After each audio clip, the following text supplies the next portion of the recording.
Let me just shift gears and ask you, back to because I certainly want to celebrate your success and stuff like that. But what was life like as a 500 and plus pound man?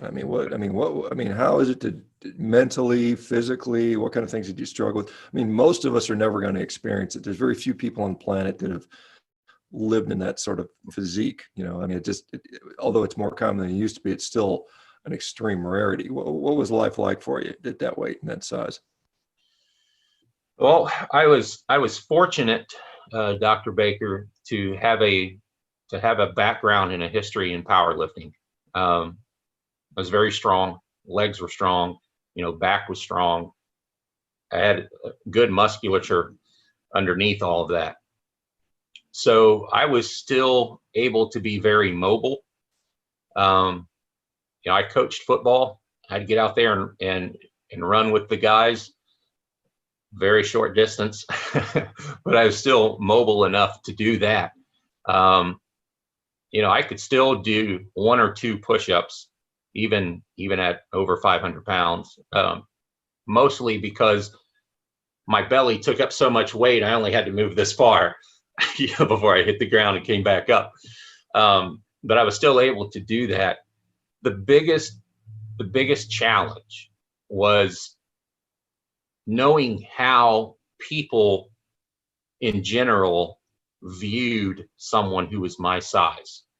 And in my video, I talked about being a pastor and trying to lead people into spiritual maturity and spiritual growth. All at the same time, I knew people are looking, saying, you know what, listening to you for spiritual things might be good, but look at yourself, and you can't even control your own self.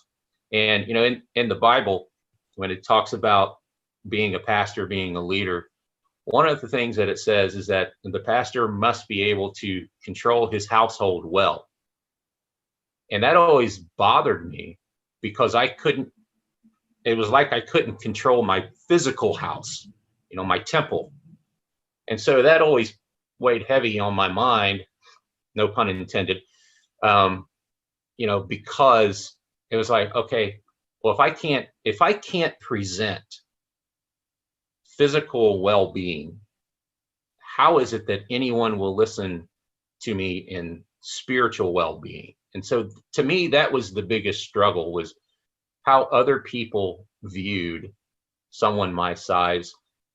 I know that people think immediately, oh, you're lazy, you're a bonbon eating slob. That was never the case for me. I was always fairly active. I worked a pretty demanding job, and I was always out doing things, always moving. So it was just the perception of people that I knew came along with somebody my size, and dealing with that, because I can't change your perception until I change my body. So that was the main struggle for me.